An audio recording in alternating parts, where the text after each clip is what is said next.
8:33 de la mañana, estamos de regreso en Altavoz en Vital 91.1 FM de tu dial. También estamos en todas las plataformas digitales de Tribu Televisión. También ubíquenos en YouTube como Altavoz Noticias. Pasado mañana celebramos los 100 años de la radio en el Perú. Como sabemos, un medio de comunicación importantísimo que te informa, que te educa, que también salva vidas. Y nos acompaña justamente para hablar sobre la radio Fernando Obregón Rossi, escritor y periodista. ¿Cómo estás, Fernando? Buenos días, bienvenido a Altavoz en Vital. Buenos días, ¿cómo estás? Muchísimas gracias. Nos acompaña también Aldo Cadenas Valenzuela, él es postproductor de audio y socio de APEPO. APEPO es la Asociación Peruana de Podcasters. ¿Cómo estás, Aldo? Bienvenido a Altavoz en Vital. Buen día. Obviamente nos cobija una radio. Estamos en Vital 91.1 FM. Y pasado mañana celebramos en el país los 100 años de la radio en el Perú. ¿En qué momento? ¿Cómo nos coge este día, Fernando? Yo creo que nos toca la celebración de una manera posiblemente jubilar para las personas vinculadas a la radio, Exacto. para los radio oyentes, pero sin embargo indiferente respecto a nuestras autoridades sobre el acontecimiento que significa 100 años de la radio en el Perú. Yo esperaba en realidad que posiblemente haya mayor actividad.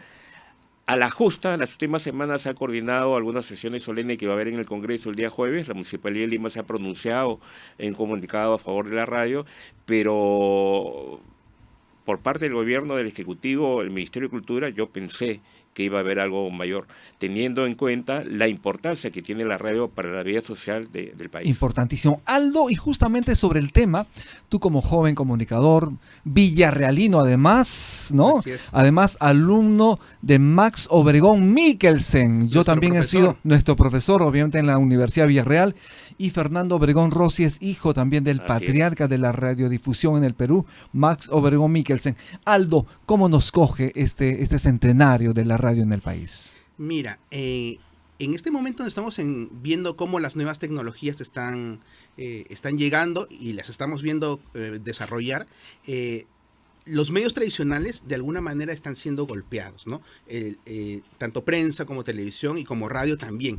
Pero de todos ellos, por las características de nuestro país, el que menos va a sufrir de todo este avance tecnológico es la radio. ¿Por qué? Porque la radio tiene esa capacidad de llegar a todas partes del país. Tú te vas al pueblito más alejado de Huancavelica y tienes la posibilidad de encontrar un señor, una señora trabajando en el campo con su radio a pilas. Efectivamente, yo recuerdo, por ejemplo, de niño en algunas haciendas en el Cusco, yo he visto a los labriegos, a las personas arando en el campo, y la radio transistora estaba en el Cuerno del Toro, por ejemplo. Claro, efectivamente. Desde muy temprano de la mañana. Claro, es que la radio es compañía, ¿no? Tú puedes llevar tu radio a todo sitio, ¿no? Y hoy, en tiempos súper tecnológicos, podemos ver qué pasó hace poco en España. Exacto. Se fue todo, ¿y a qué recurrió la gente? A su radio a la pilas. radio a pilas, Claro, efectivamente. o sea, todo el mundo en España empezó a comprar radio a pilas, ¿no? ¿Por qué? Porque efectivamente la radio tú puedes llevarla en todo sitio. Y hace poco acá en el programa estaban debatiendo el tema de la radio en los celulares. Exacto. ¿No? Efectivamente, o sea, de todos los celulares, equipos celulares que todo el mundo tiene ahora a la mano, debería tener la posibilidad de tener una radio por señal. Fernando, tu papá lamentablemente nos dejó hace poco. Él iba a cumplir 100 años justamente en diciembre, si no me equivoco, el 14 de diciembre. ¿14 de diciembre? El 13 de diciembre. El 13 de diciembre iba a cumplir 100 años, lamentablemente falleció hace poco. Y obviamente estamos en el año, digamos, en el centenario de la radio. ¿Cómo recuerdas a tu papá en este sentido, en esa labor que realizó en radio además, y además como docente? Mira, mi padre nace en el año 1925, el mismo año que es la primera emisión de señal de radio. Exacto. Él en junio pasado celebró, porque él era un hombre católico, sus 100 años de concepción, Ajá. no de nacimiento. Él siempre celebraba la concepción y el nacimiento. Y él sentía que había cumplido los 100 años. Y recordaba desde su infancia, su primer encuentro con la radio siempre fue desde que tuvo uso de razón. Porque el abuelo, felizmente en esa época, mi abuelo, el papá de mi padre, tuvo la posibilidad de querer tempranamente una radio modesta, Ajá. pero con lo cual lo fue incorporando. Él ingresa a la radio en el año 53, algo así como 72 años atrás. Y toda la vida está ligado, incluso hasta el final, está escribiendo sus memorias de la radio, y bueno, que la vamos a difundir en su momento. Y él hace en la radio libretista, dirección, luego pasa a periodismo, noticiero, y eso lo lleva a la escuela, a las nacientes escuelas de periodismo. Durante 40 años dicta la primera cátedra, que luego se fueron sucediendo otras, sobre periodismo radial en el Perú, y en ese trayecto enseña en una veintena de universidades de todo el país. 7 universidades de diversos lugares llevan su nombre, Ujú. como Max Obregón Mikkelsen, y es condecorado como Mauta del periodismo por su trabajo en la radiodifusión.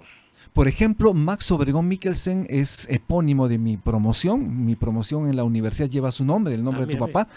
Y yo, obviamente, agradecido por las enseñanzas en radio, en guiones para radio, para televisión que le ministraron.